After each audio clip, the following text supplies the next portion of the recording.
First came across Declan at sort of a year six induction day, and you could sort of so he would have been 11, and then after that, sort of year seven football trials where he just stood out straight away. With Declan, it was about, he had two great feet, but he had this amazing work rate, but he was a superb talker back then as well, like straight away confident, but so he just led the team. So you saw someone in these five-a-side sessions that we were doing that just stood out for many different reasons.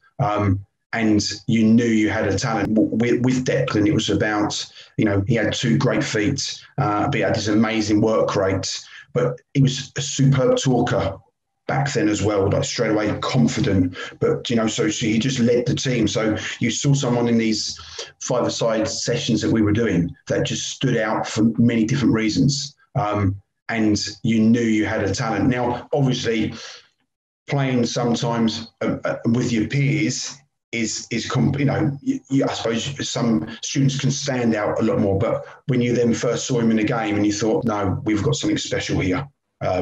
And, as I say, he was superb. He played every game for the school, and he wanted to play for the school team, which was huge for us. So he was at Grey Court year 7 to 9. And as I say, within that 3-year period, he played every school game. And his parents were superb as well. His parents were extremely supportive.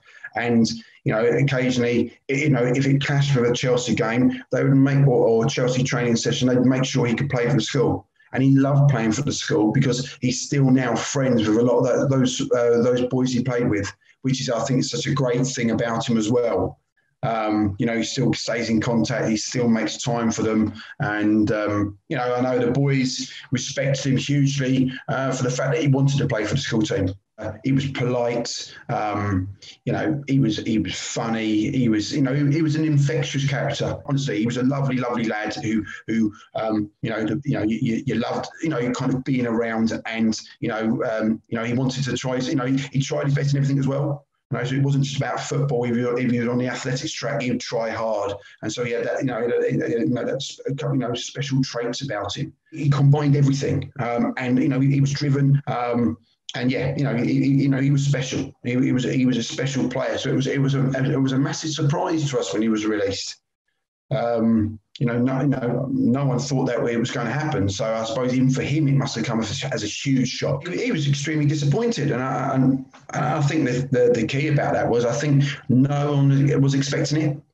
And so, I suppose that initial disappointment, which would have been huge, you've then got to probably quickly get over that. And I think there was no shortage of teams wanting him. He came in for a visit, and we arranged a little Q&A, and a few of the kids were there. And at break time, I just took him out at break time as we walked around, and he was mobbed. But it was brilliant because he had time for everyone. These kids coming up for photos, and he had a photo here and a photo there. So a 30-second walk took him about 15 minutes for us to get there.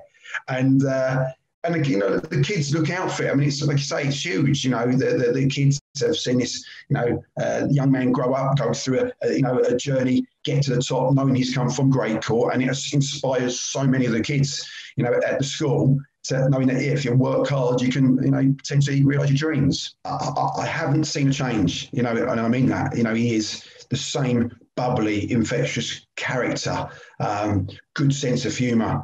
That you see, and honestly, I mean, when there's a video, I think I put it on Twitter, and he was loving it, and he texted me later on to say, loved it today. I showed my dad, we've had a good laugh about it, and I think that's what you see. It's not got to him. He's a generally really nice human being. I think that's got a lot of time for everybody.